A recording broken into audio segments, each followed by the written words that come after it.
Picture a city at night. 5 locations marked on a paper map with 5 small pins. A woman taken from a bus stop here, a break-in but turned violent there, 2 more across the river, and 1 near the ragged edge of town. There are no names, no faces, and no witnesses who saw enough to matter. When there is no physical evidence linking the scenes, investigators find themselves looking at an empty void. How can those 5 pins, and nothing else, point straight at the small patch of the city where the person who did this sleeps every night? Humans are creatures of habit. Even at our most violent, we move through the world along familiar grooves.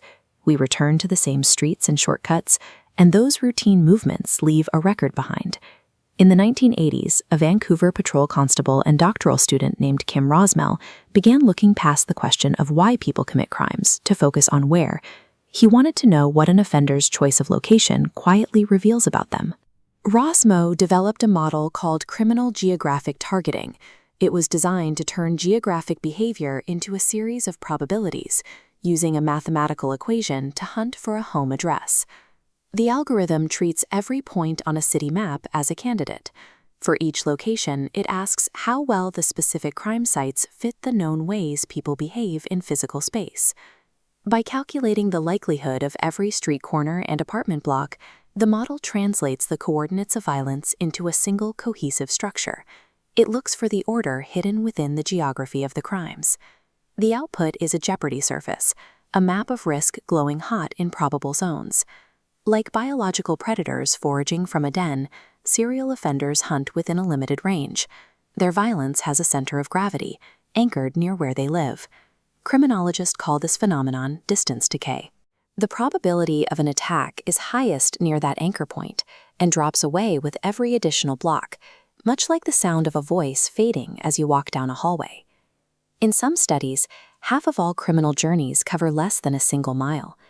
The typical trip is remarkably short, between 1 and 2 miles, stretching only slightly longer in car-dependent cities. There is a plain logic to these numbers.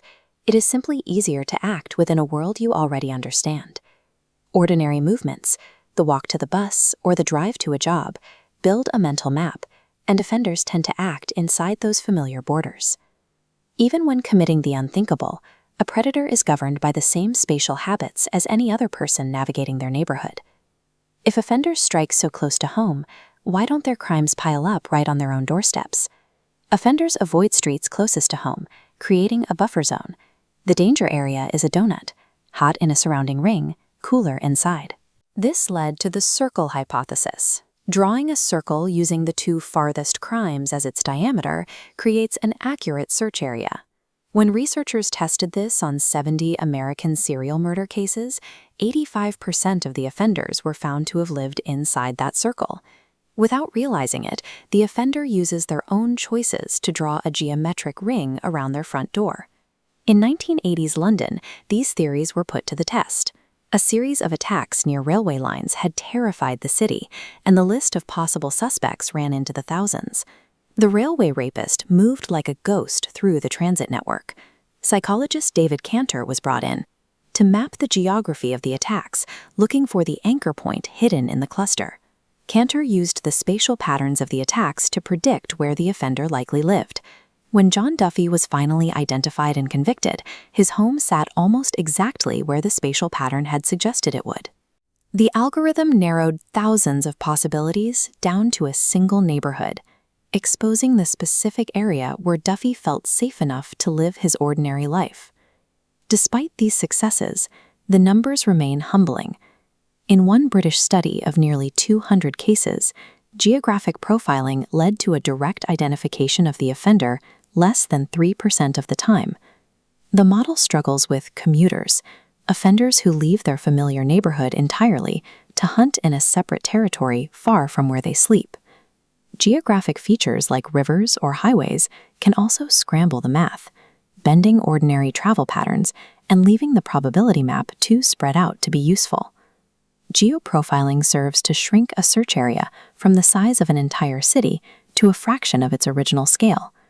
It allows investigators to prioritize the highest probability neighborhoods when they are drowning in suspects. This discipline works because human beings cannot fully escape our own nature. We anchor our lives to a place, even when we are doing terrible things. Every unconscious choice, every street avoided or distance traveled, steadily narrows the search.